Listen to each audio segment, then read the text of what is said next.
Fio to bowono mo fale ha mo heof tapu mo hoe ki mo ha mata pule pata buat ki he ngahi loto fale ko to ape o kwa ot ki ai pol kalaman tu be mo ke ata fa nga malien ki fa hoka to ai pol kalama ako le soni pe ako to tapu asia sa fitu te watu ke ha le nga mai asisu fa fo nga to e taltali loto mafana ke lau mali ko to ape ku me mai he ape pe ku taltali loto fia ki hanga tangata kuna teu ai le sonio e fia fini. Halo.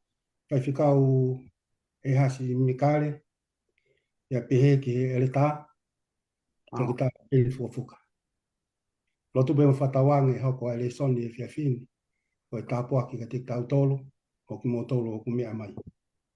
Ki mo be mo ki tau kamata o frafe ya to pe ai ele ta ke ne tata ki tau tolo.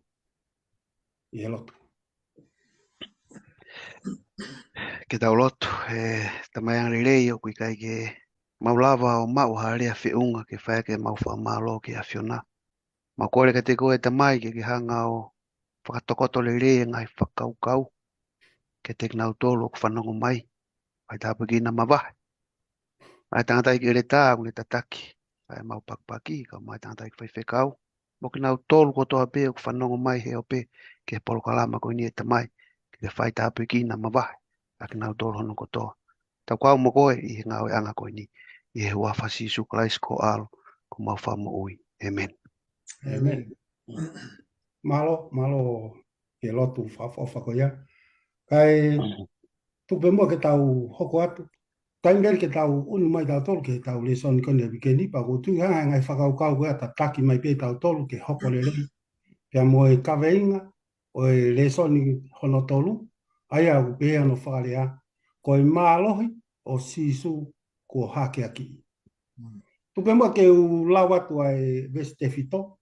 Pea te u ki tāna ki si atu pe i he tala teu. Pea te tuanga tu lewa ke mo whakakato mai tau le son. Ko e veste fito ko ni o le soni ko wikendi ko tohi a efeso wa he ulapi sta haiwa mo wanoa ai a pe no falea pia ko he ha no lahi whakamana wa he o ene malohi ki a teki nau tolu o kutui whakatatau ki he ngā ue a no mafi lahi au pito ai ana ne whai ki a kalaisi i he ene whakotu hake ia me i he pekia o ne whakanofo ia ki hono ni mata o matau i he potu whakalangi. Ko e le soni koe wikeni o mai he uri le soni koe mālohi o sisu. Pea au ki ai peki tā noa o mai he tala teu o whatātā mai aki ai mālohi ki hea whare ngahi anga mea lere. Pea ku pehe koe mea lere na ngahi whare ngāue koe ni. O ku sirinta e tahanu pe ko tau wharea whatonga kukulo tahanu. Ko lahi koe misini ko tahaua pone tolu, lita tahaua pone tolu. Pea ko hono mālohi ko hospawa ni mafi. Toi ngahi he ngakau taha ia e taha. Hami alele ke toi mālohi ange hono iwi. O nau ngawe ke nā tolu ai misini seti pe koe misini koe ni e wakapuna.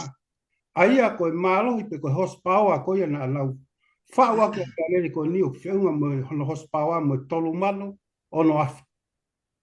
Pea ku lawa he me alele koe ni o lelei ai vave ko kuota maile i se koni pe e nima. O ki whakaukau koe o kou nofo whakaukau ki ai koe mea fua o mālohi o lele a mea lele, ko e oma koe ne lele, ko e hospawa koe unitala ai mālohi a lele a mea lele. Ka tau hao ke vesi te whito o mai ai whehui koe niu pēa no whalea, pea koe haho no lahi o i whakamana wahe o i mālohi. O ki nau tolu o kutui, koe haho no lahi whakamana wahe. Pea o kutui koe mālohi koe ni o tānoa kia e mālohi koe ki nau tolu o kutui. O ku whakamana wahe mālohi a koe ia. Pa o kutui e ongo tangata. Hei kai lava e mea fua koe kune fua e oma e mea lere. Kai ke lava e hospawa koe o ku fua aki ai mālohi. Ke ne hanga fua ai mālohi o sisu kalaisi. Te a koutui koe mea fua ia koe ia. O ku iai pe hono mea fua whakalau maari ona. O ku asi mai pe i he tala teo le soni. O ku iai ngai mooni i mea e wha ka te ulawe atu pe gai ka koni hiri pe ka te tukuanga atu lewa. Ai koe uraki mea fua o ku tala mai koe toi tuu asi su me pekia. Koe malo i whakamana waheni o ku lawe koe kai a vestefito. Koe taime ku hoko ai mate o ku ikai ke toi lawa hata haia whakotu hata ha me mate. Kana e ui a sisu i hono malohi ki whai toka. La salosi tu mai. Ia koe ma, moi malohi ia o e otua. Kui kai lava e ha mua fua, whakai tangata ke ni fua. Koe malohi hono ua, o ku tala mai, na e hake a ki ia, mei he mate, ki he taloni o e otua, o ne a fio i nima tau matau o e otua. Koe whakaukau hono tolu tala mai, i ne a fio he nima tau matau o e otua, na e fuaki ke te ia ai malo kotoa pi. Na kai ke fuaki whakakonga, ka tala mai ai fuaki ai malo kotoa pi, pe moi mawhai kotoa pi, kia sisu.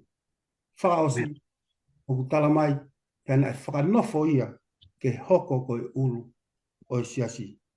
Pea ko tui koe tala te ue le soni koe ni, o ku nofo pe ia i he malohi e lotu a Paula, koe apostolo ki he kainga i Efeso, ke nau whakawete ange ai malo o tui ki he lotu tamapua, ka nau tari ai malohi o sisu ko hake aki i.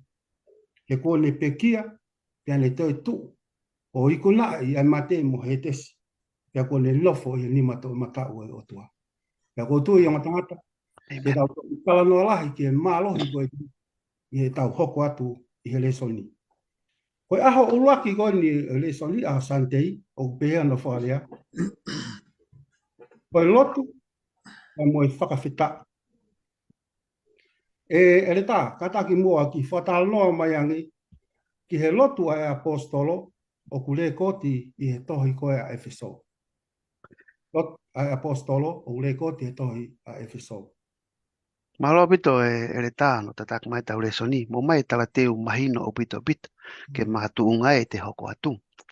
O mai loto e ua, ai ongo wahe e ua, mai ngai ongo vesi e ua.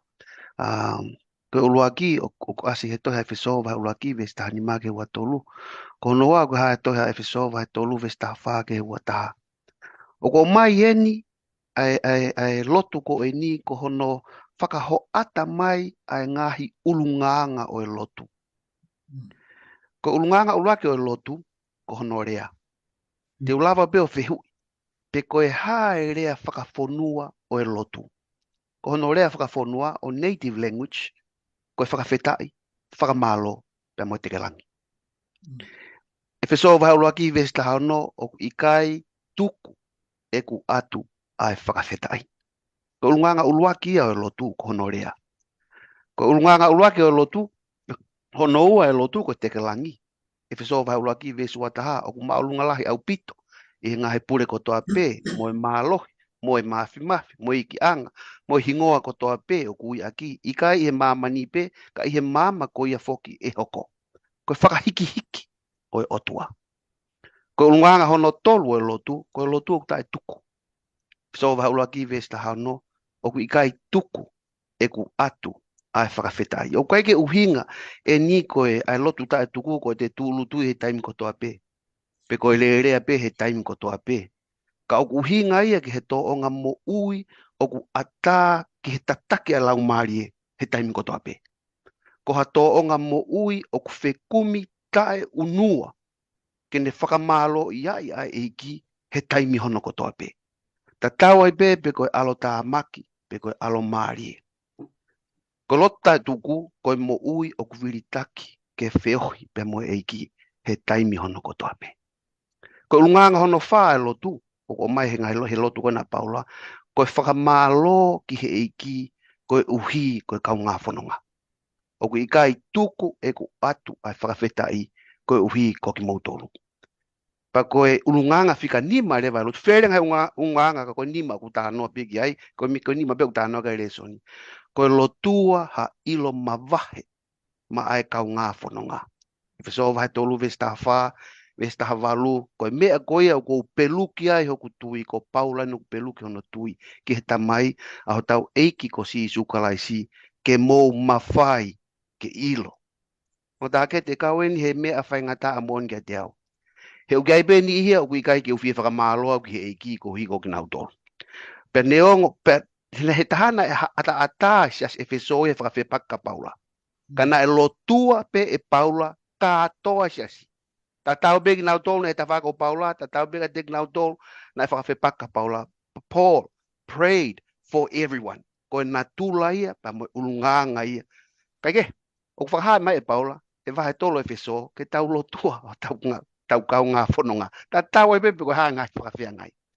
whakakau ki hen ko lotua ina paula pe me he piriso ne na e ton ke ia e ngahi mea maana ke ne lotua Pera ngai mea ngai fifiri eiki so mai ke ngā ue ko hameo ke ave ka hala ata ke o hake e paula mea peta e ne lotu nai kai na ne lotu ta e tuku e whakawhetai e hufia kai ngā pa ne teke langi o tua o ku ton be ke tau wako a mea mawahe me mo ui lotu me apo pula nai whai e paula tu tuan be ke whaiwhekau ke ne whakakato mai ka ko ngahi ulunga ngai o lotu o ko pehe o whenga re so ni ke tau turi ke he taimi te tau loto. Malo le ta whamawhana pito e vai au ku whaamu pe ke te mau a peha foi tolu e mau inga e loto. Mau peha vai ua. Au ku whamawhana pito e tau ako. Whaifkau, kata ki angia o ki tala noa mai ange ki he maho inga ai whakamalo ia ai o tua i he taimi o ku te whai ai e te lotu. Hea no maho inga ki te whakamalo ia ai o tua i he taimi o ku whai ai e te lotu.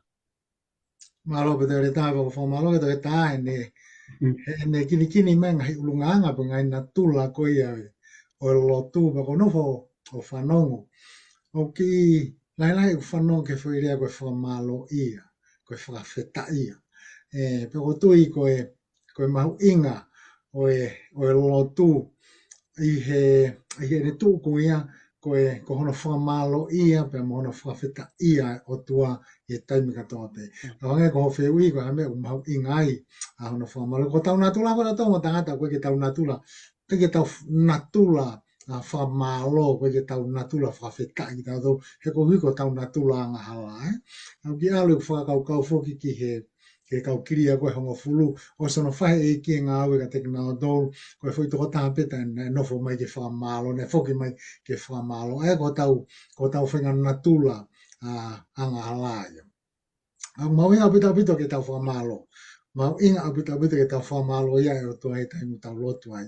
Ko ki whanonga he tala no mai toke tā koe au ke vesi ua tolu e vai uraki, to uraki ke vesi ua tahao e vai tolu, o ku ai ko sa tu ke lotu whamalo ai apostolo, pe mahino reo ka te au ai lahiang e taimi o kune he aki mai ai e whamalo pe mo e whakawhetai. Ka nge ko ho whewui foki ai re tā ai mahu inga. Tu mo ke to pe whamama whahe vesta ha tolu, pe mo vesi koe hono tā whao pe no wharea, mo ki mo tolu foki e hiri ho mo whanongo ke wholofola o e mo ni, hongo lelei ho mo whakamoui.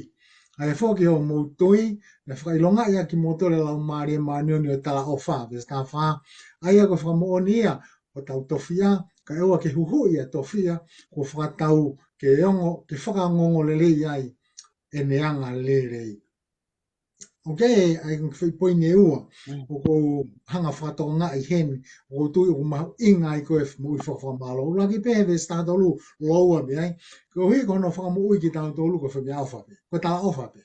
Foi mea ofa pe ko tala ofa ma ata pe ai otua. Pea ko mea unofo he ko whakakaukau, o ko hinga ene tala ofa fuki, he utai malawa ia ke tau hanga whakamui pe ki tau tolu. Ka tālunga pa mo yongo lele i koe ni utalanoa ki ai vesta hatolu. Ka neongo koe mea ofa ka te tau tolu, ka nai mōre ai e mo ui ai alo o tua kono ware wa ya sio ki ai ko ngara pe me ofa ko na no famu i tanto lu ka ko lo mare mani oni i ve sta to lu benia ko to me ofa mu ya ko higen hanga silai mo fai longa i tanto ko tu ko hinga ia fa malo ko ne apostolo po mo ma inga ko ke tau mo ui fa malo o ko mo mari ai hanga oe we alu e whakahoko hoko be mo whakakau kau koe ni whanau i koe ni. He vesta tolu pe mo tā whā. O ke whahinga whakatau o tau i koe rei pai. Ai ka pau te whemau ha ki koloa ka te tono no whapanga. O te hanga o tipo city te hanga tipo city pe te hanga rewa toki tātā ai ki koloa koe ni ka reo ke kakato. Ai ka pau te tātā i mtotonu ko ne ospo te tā te mau mai ki koloa ko ia pe ka whaia te tā ki tā tō mui o ku malawa ke more ki koloa ko ia me te ki tā tōlu pe ko tui ko whakakau kau ko hau ke te au o ku hange ka te au ko mo ui ko ni o ku tala ofa ko ni o ku hange i harei pai o ku tala no fuki ai apostolo ko Paula ia loma wa he valu ve siwa ko koloa tā tōlu ia ai hala na tau mo ulalo tā tō ki he hala hangarewa e he o tua o rei pai ki tātou. Te unga ke foi whakaukau koe rei pai ki tātou. Aia koe foi unga ki whakatau. Koe foi unga ki tiponsiti, aia nei whai he kolosi. Koe ku moi pao koe he foi talanoa koe ni koe vesta hatolu, ka moe vesta hawha. Unga ki tiponsiti a ki tautolu. Koe koloa e o tua, aia nei whai he kolosi. Koe foi tiponsiti whakaosi ene lau mare maneone. Ko hono sila ia o ki tautolu. Whatau ki tātou lufti pōsiti ula ki he kolosi, pia te o mai me lau maria manioni kono sila ia. Ko ne kakate whai pēmeni. Aia ko ne tōko he taingini. Ko e ku teka holo koe a koe ni, mo teka holo koe a tautolu koe ni o tangata. Ko e koloa ki tātou e o tua. Ko osi kakato e whai totongi ia. Ko e tau mea pero tau whai he taingini, ko e tau tāri pē. Ia ne toi whoki mo ave ki tātou koe ne koloa ki he lani. Ko mea iu maui ngai ki tau mui whawhaka mālo. He wai ki ha tau kongai ki tau kawai. Ko tau konga pe tau kau ai, ko tau tari pe fui whakatau ne whai. Mā koe ki konga pe ko whia lawe ke re tā malo. Malo la pito whai whakau. Ka ku mahino mai mi ho whakamata la ko to fi au tolo e o tua. Bon lai. Me whi lau na ni whai. Pea whakamawhana pito mo wahe ang tangat. Pea tau unu mai ni ki he aho ono koko, aho moni te. Pe ano whakalea. Ko ea o sia whakamama. Me he lau maari e maa ni oni. Au sia whakamama me he lau maari e maa ni oni. Le tā, ki tala noa mai ange ki he kore e apostolo, ke hifo mai e lau maari e o whaki mai e poto mawahe, ma e ka inga tui. Malo pito le tā hono tataki mai le soni. Malo ke he tangatai whai whekau e hono mai a ene tari pe a mai pe mo platform ki hoko atuai. Te ulawa te whehu i ae vesi ke whamaunga ke tari pe a toki whai lewa hano pakpaki. So vai ulaki vesta fitu ke vesta hivatu ke ulau. Ko hui ke tuku ke teki mo tolu e otua. E otua o tau eiki ko si sukalaisi ko e tamai o e nau ai lau maalie o e poto mo e whakaha i he whaa ilo ia. Vesta havalu. I whakamama ai mata ho mo loto. Ko hui ke mo ilo ai. Pe koe ha a manakile rei o ene ui. Pe koe ha a koloa o rei o hono tofia i he kāinga maoni oni. Vesta hiwa. Pe koe ha hono lahi. Whaka mana wahe o ene mālohi ke te tau tolu o ku tui. Koe ngai vespene e ko ngai na taos lau e nai ki mua. No wha mao bobo whia mao ke hifo mai lau maari o whaki mai ai mea e wha he kuanga wha mao bobo ni ka koe mea whika ulagi umau inga ka te au. Ke nau ilo aki ai eiki. Ko hono ua ke nau iloi ai ngahi ngau e lahi ai eiki. Nai tala noa gea e nai whaiwhekau ke rei pai mo tipositi ai kolosi mo no whakakato to tongi ake ai whaka lau maari. Ko hono tolu ke nau iloi ai amanaki le rei o ku mau ia kalaisi pe ko hono wha ke nau iloi ai lahi hono mafi. Ko loto, ko kolo tu umaari ai wheso. Ko kolo, ko whetau laki angai o ngahi, te whakatau aki whakawaha a whonua o e aho ko ia.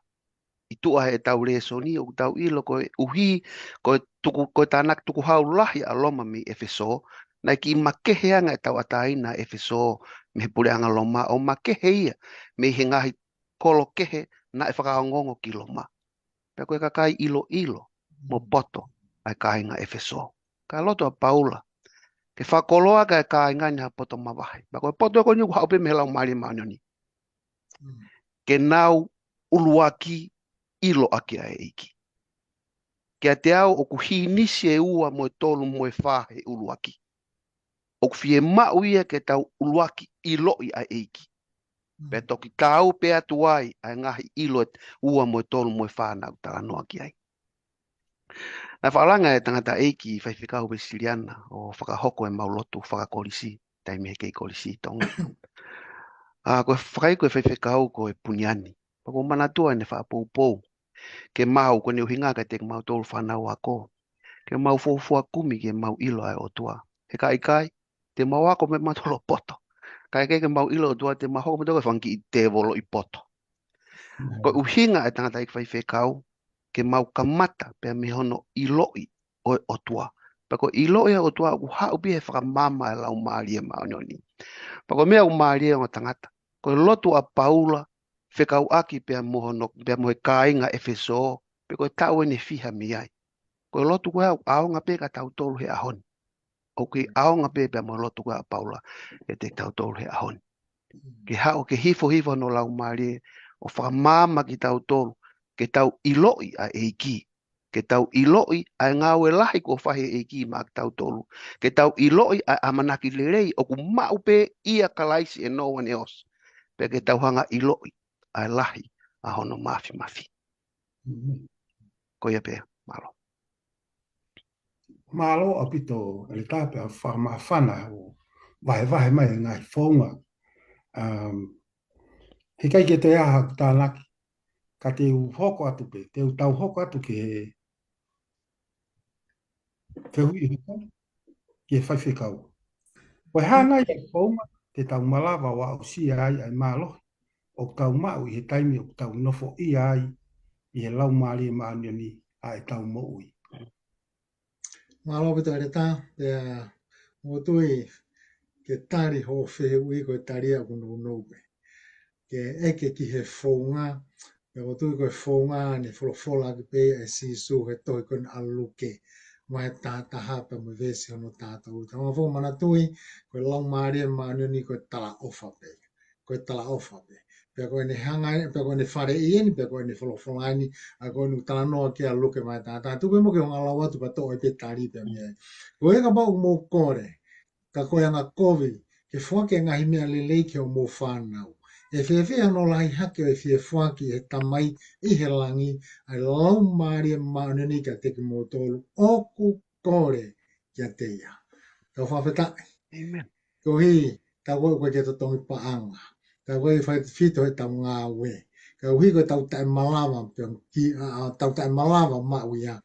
Koe whare une o mai, pa moe pōpaki une mai kore, pe tene whaki atu ka te tātou. Mako ki tai nono pia ko wā tuere tā malo pito.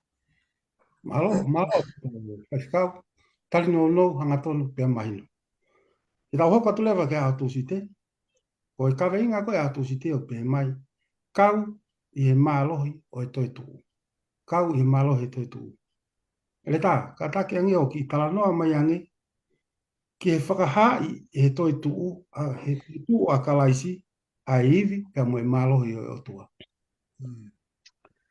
Malo bito tā, ka taki ke ata ape mo koe ke kau mahe tānaki ke tau le soni. O ke kai kau mau ape, he na tau ako le soni ko to ape. Tau ataina ke kau mai he tau paki. He tau tari. Ko to tua kalaisi, ko whakahaanga ia mafi o tua. Te ulawa ta e fu iwi ao niu mo tā katoa koe ni. Tau lawa e vesi, e wheso wau laki vesi wanoa. Aia nā ne whai kia kalaisi he ne whakotuu hake ia me pekia. O ne whakanofo ia ki hono nima to'o matau i he ngāhi potu whakalangi. Ko toi tua kalaisi pe ne hoko atu ki he nima to'o matau i he ngāhi potu whakalangi. O ku ikai ko whakakau ia me he tapa i laine. O e whanonga whakaristiane. ko e uho eni o e tui whakaristiane. Te tau malawa tau tolu ke tau area he ngai whakaukau ke heke o e whanonga whakaristiane. Sāpate, tunga mate, tauhi, whamuilerei mo e hāfu e ngai whakaukau te tau lava tau tolo tālangai. Ka ko te whito i mooni o ene toi tuu, mo hono whakanofo ia e hindi mata o matau, ko i mooni ia o kūtai wei. Pēo tapu eke e mooni a ko ia. O koe ke toi whahana tala noa ia ona. Ko i toi tua ka laisi, ko i whakahaa anga ia, o i mafi o e otua.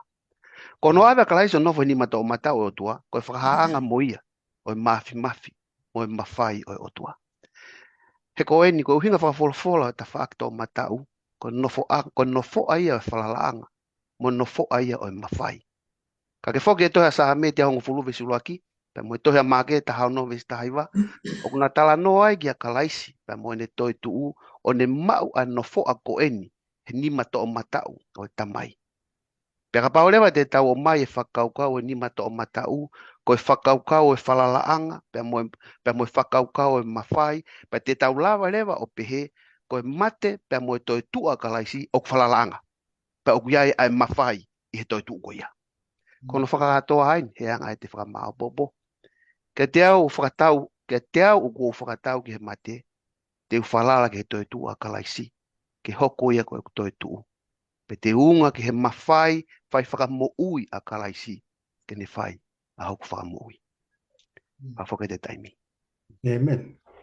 Whamaloat, o te moto ai ki te tāna ki tu. Mo, whamaloat, whaiwhikau, koe,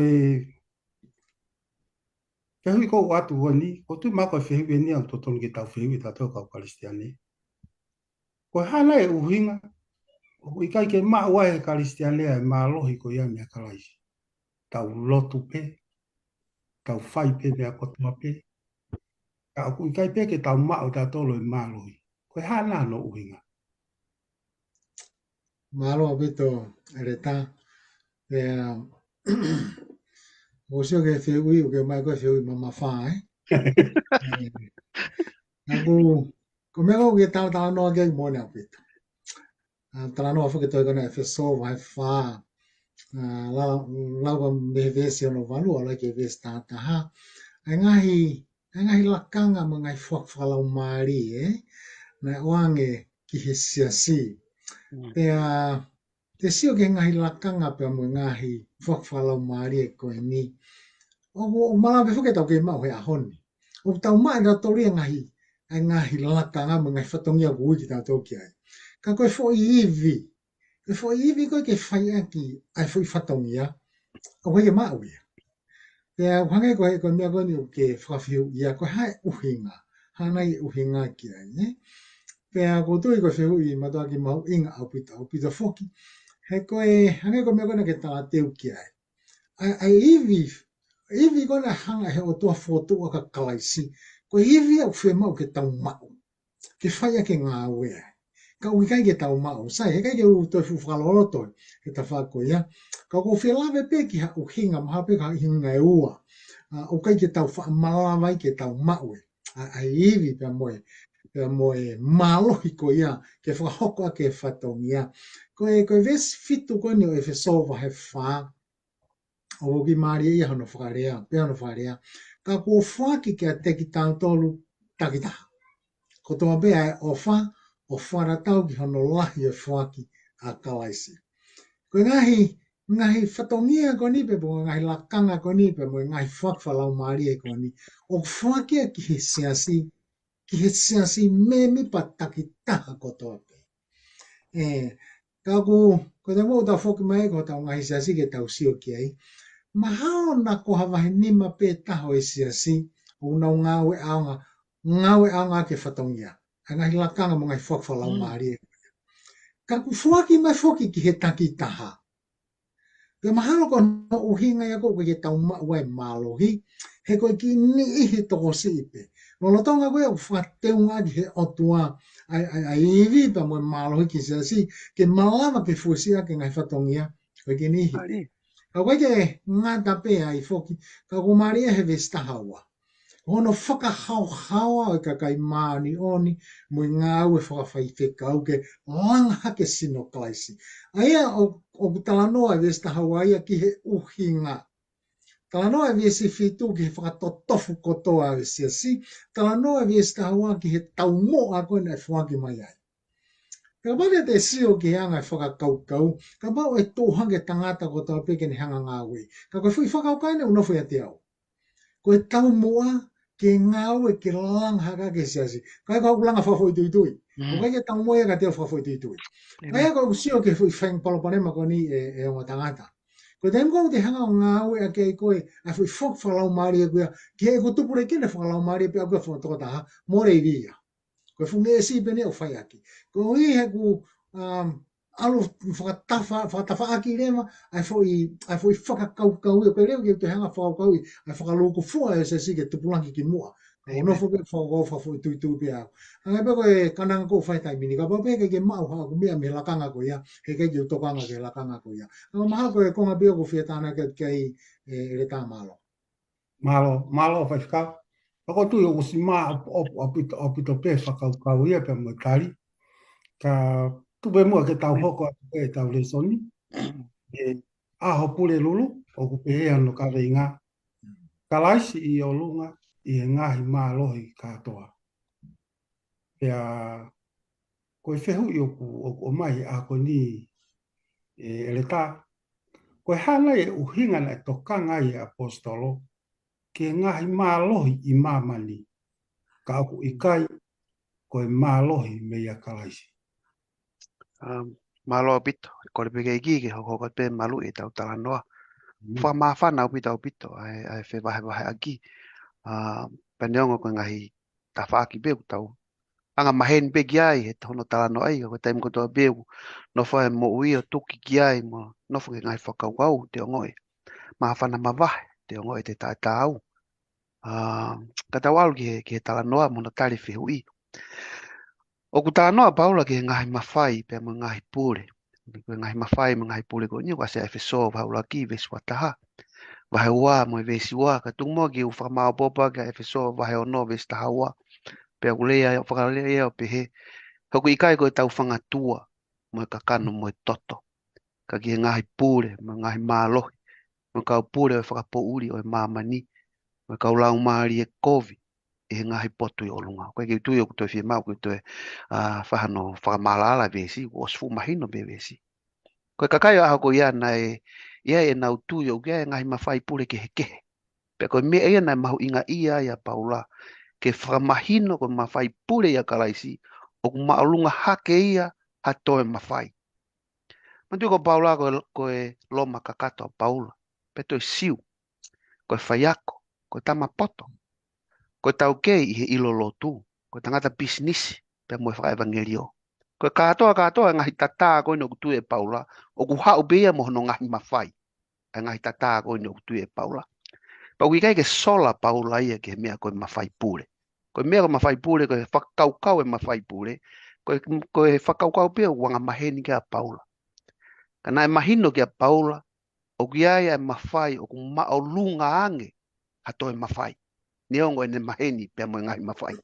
Mana tu ngai po pula paula, ko avi ke he mawhai. E so va he ula ki ve si wataha.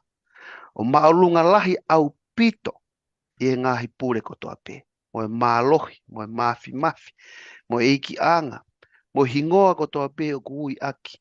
I kai i he mamani pe, ka i he mama ko ia foki e hoko. Mahalo ka pai te tau tala noa, i hono whaka he ea. Pa moe mahulu hake ai mawhai o ia kalaisi. Te ufoki pe kia loma, pahe walu, vestol walu, pa moe vestol hiva.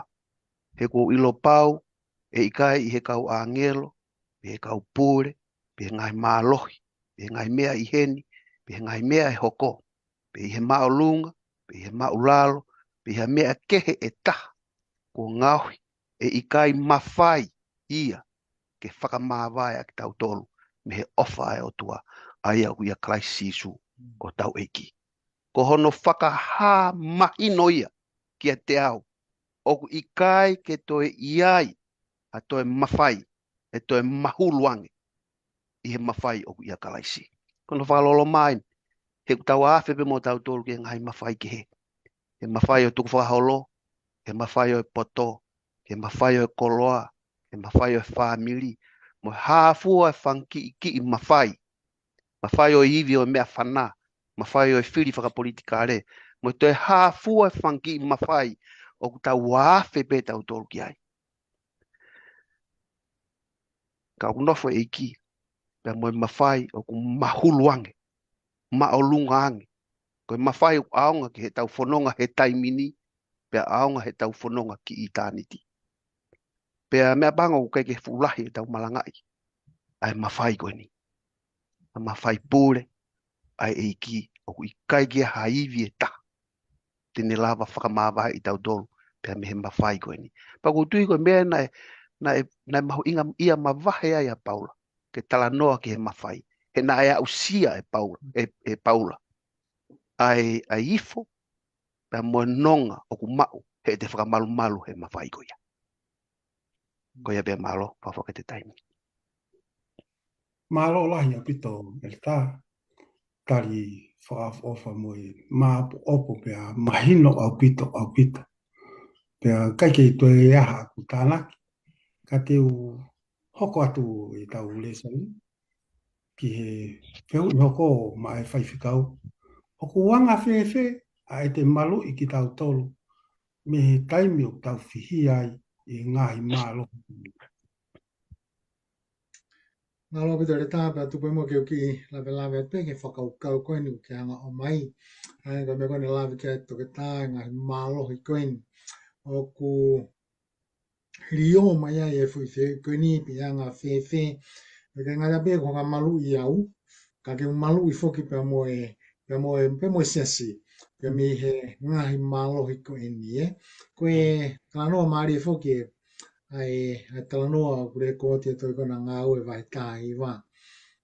Pene ongo koe whakaukau tō pia pe mi vese no tātaha le reike vese no wanoa. Ka ko maari e ia ni arifo koe pia pe vese ko hono ua ki. Talamai ka tiki tātua le tānoa koe malanga ie ni apostolo e ongo lerei. Aia ne vahe to tonu e apostolo e ongo lerei. O toki a uhifo ai koe ki he talanoa e vese tātaha. Pea mo e vesi koe hono wanoa. I hono ngā ue ki koe ni ngahi holo. Pea mo e no o pe koe e pani koe ni o Paula ke whai aki koe whakamui maha ki. O tui ko whakaukau ku no whai ku aianga e ku whakaukau i he vesi koe ni o ku ua kia te auia he vesi kamata he vesi tātaha. Te he vesi tātaha pene whai e o tua e ngahi mana whakaofu e ni ma Paula. Ai au mahino mai koe otua. Koe otua ana ne whai e mana whakawhongai apostolo ko Paula. Ka koe kamata mai koe vesi ura ki o lere mai. O ku tala noa re mai ki he vahe to tonu. Ki he mālohi o e lotu. Pea mo e vahe to tonu koe ni he apostolo ai wholo. Hei ka koe tau lau e fui tala noa koe ni he vesta taha o lere ke vesta haiwa. Le rei ke osi koe ai vahe. O ku maari e ai hanga koe e he kakai koe ni koe o e wheitu koe ni o mui e mea koe na e whai e Paula. Ka hono mau foki he na kai ke tonu whakaratau pia mo e tala noa. Koe whakakaukau ea une hanga o mai ka te au e ka na ura e ongo tangata. Koe ura ki whaunga ke te hanga malu i kita. Koe ngata pēr te hanga malu i koe kita ka te malu i esenasi ke te hanga i loi. Mo te hanga ngau enki a iwi koe ni o ku ngau enki e he ontua ke ne hanga o tataki enki ki tautolu. Koe umari ea he te whaipe mua ki tā noa whae tua pē. Ki he nea ki whinamotua pē ko tō he whene aki. Pena ki puke kono vae, mau ki tonga koe mea vae. Pea e ke ia mahara he toka tā ki ai e uhinga. E ne whakakaukau pe hea no vae. Pena tala, ai koe whihu i ne whai ki ai pena e tō pena e whasi pena talanga pe he whinamotua koe ni. Koe mea basketball. Pena whai tō whai ka ki sai. Pea mai rea mai ki whai tō whakatonga ni alangai ai whinamotua e pa mo ne whai tō. Ana pa ka whai tō ka whinamotua na e pehenia. Ne alangai mbea mo e vai. Pea koe vai koe ni, ne pehe koe vai whakamo uia. Kane kore le mai ki skafi fa e kone fino moto kon ko tano ki ai. O mai le ni unu he vai o hai ake hono tui. Pea tokua e ose a he tolu pea e foki le vansai. Ai koe mai koe ni koe vai a mi have luriku. Pea lotua pe he koe vai whamo uia. Again, e ose a he tolu ia koe ke saia. Ka koe ngahi mālohi pe foki mo e ngahi whaka kau whaka e tangata pe. Kau tōtonu foki te hanga o CV o ku tonu e fo i wahe pe mo tāke kina tōtonu whara tau ki he wholofola koe ni ai o tua koe konga hono ua o ko maari e i ai. Ai vesi koe hono taha ua a koe ne uki te lawe kia ni nai. Nai ave pe mi he koe vesi he nai ave pe mi hono sino ai ngahi holo mo no. Ai koe tala no ai ni koe kia paula. Ki he kakai mahaki, pe ne mahoi ai mahaki a tek nao tolu, pe alu a tek nao tolu, a kau lau maari e uri.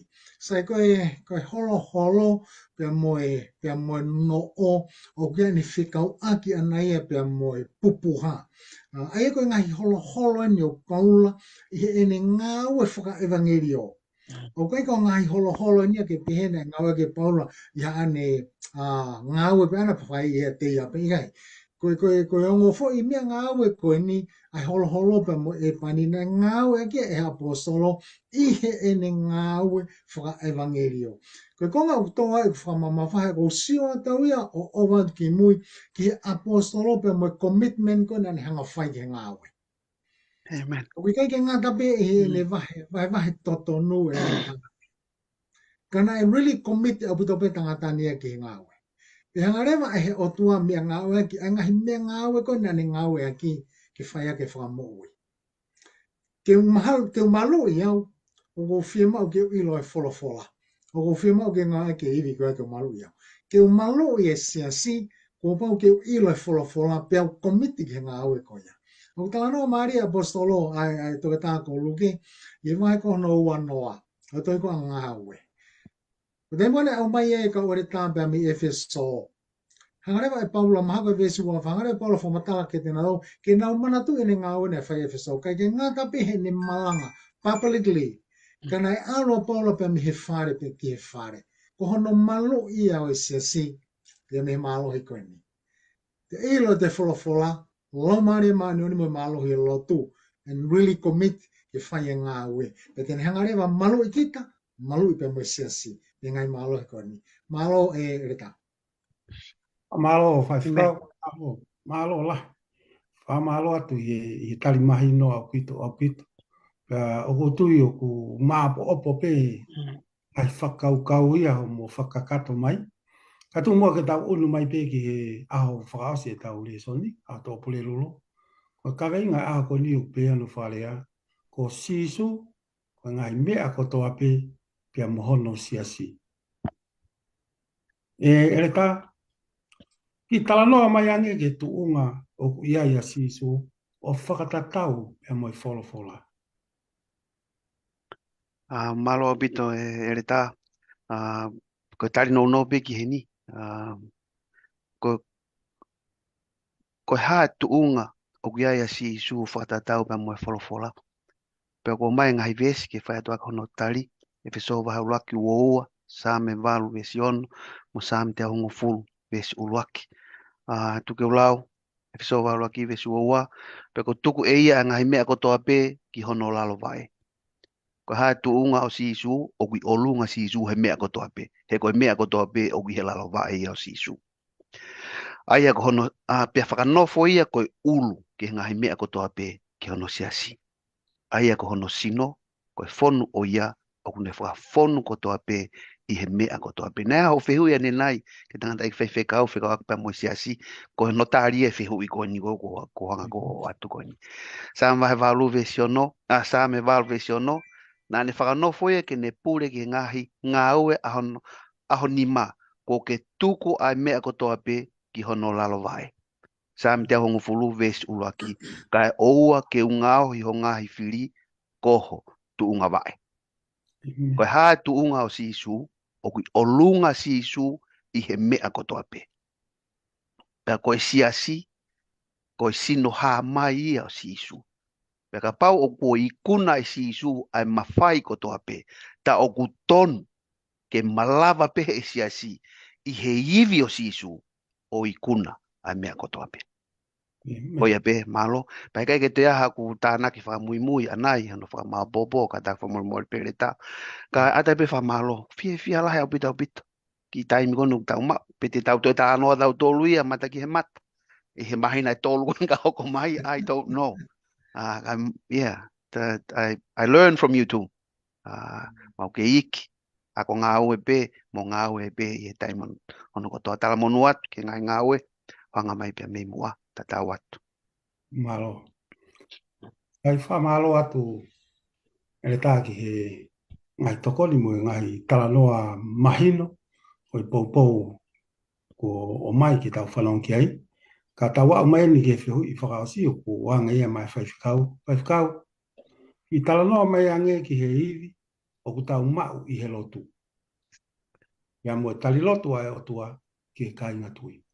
Iwi o tau mau he lotu, e mua taimi o tali lotu mai atua ki he kai ngatui. Malo pito e tā pe o whamalo he kini mai e toke tā o whamahino mai ka te tāo tolu koe tuunga o kalaisi. O ku ma o lunga taha pe i ato mea mveskoni. Pawai mooni au pita.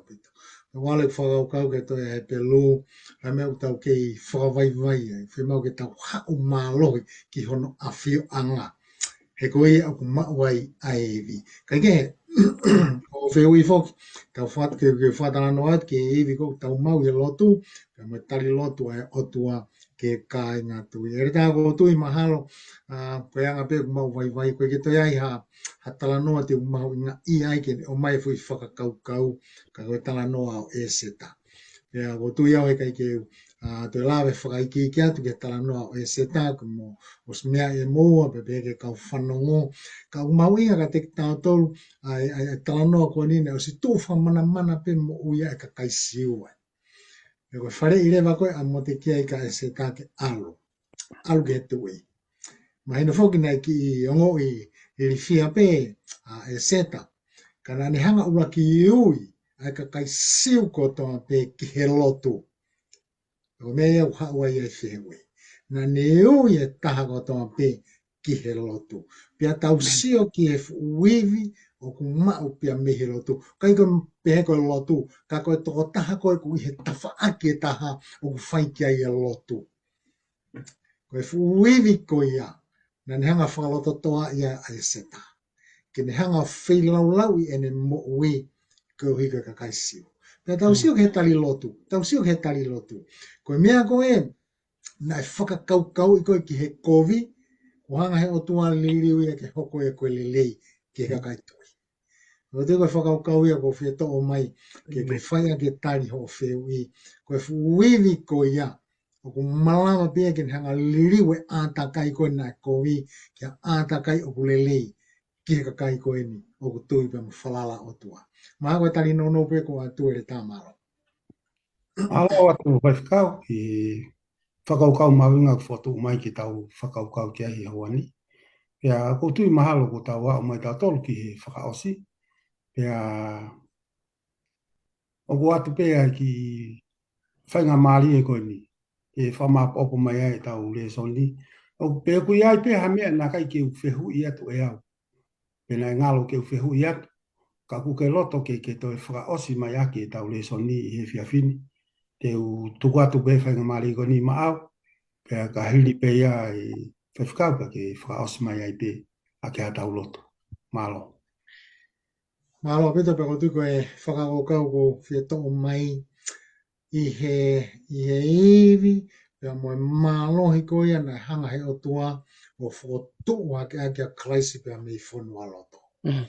Ko iwi e pa moe malohi o ku whiema ki tau tau karistiane ke tau tangi pea mo kore ke te ia i he loto. Tau mana tuki whoki, na e ka ingata pe hono tutuki o klaisi pea awa ki whonua loto, kana na hanga sila i whanua loto koe ni. Pea koe whainga sila whoki e whanua loto koe ni, he sila e kau loma tokua, ka sila i ha mea, he sila koe ni a loma, pea o kui kairewa ke toi lava, pea toi ngofua ke whaawaya. Koe whakakaukau ia na nau amanaki ki ai. O ta mai ka te nā tolu, ko sila ko ia, na kene malawa, kene hanga taofi, a klaisi fonua loto. Amen. Ko i, ka mo malo he lau mari mani ni, na ne hanga fotu mai. Ko kore ka te tauto, ko iwi ko ia, ko iwi ngā ue ko ia, o ku ata ia ke tau kore kia. Ko mea ia ko tui mahalo ko pōpua ki whakaloto toa e ka te tauto, o ku ata e iwi ko ia ke tau kore kia. Ke tau kore kia, ko hui ko ngā ue, ko ne ui ki tau tolu kia. Hange pe ko siasi Efeso. Ko tui ko taimi ko tau maua e iwi ko ia whakafonga, i a whio lau maari manoni, iho tau hao hao hao. Pea lere matangi ngā ue ia. He kai ke malawa he iwi o toka, he kai malawa he iwi o te volo, ke ne toi hanga ta off ki tau toa. Ko tui te tau kau whata pepa mo e apostolo. E tau mea peo whai koe whamalo ia, whawhata. Amen. Hanga toa tofa hala ke tau fōwai, mo ne whakaivia ki tau tolu, ke tau lava whakakatoa. Tai mahi ko nofo whakaukau e reta, a pege toke tā, e whatongia o kuri whaki hokuma. Ka ngalo ia te au, koe fwoi sino ngā au e peia. Koe whakahoko e whatongia, mo no whanaunau i kita ke whatongia, o ku ai o tua e mea kātoa pe. Koe ne ui piana ke utu ke ne mea ngā au e ki au. Ka au kai kia hami au totonu ke mawhasia ai. Ke uhi, o taimi uni hea whakaivia ki tau tolu, o tau malawa e mea katoa pe.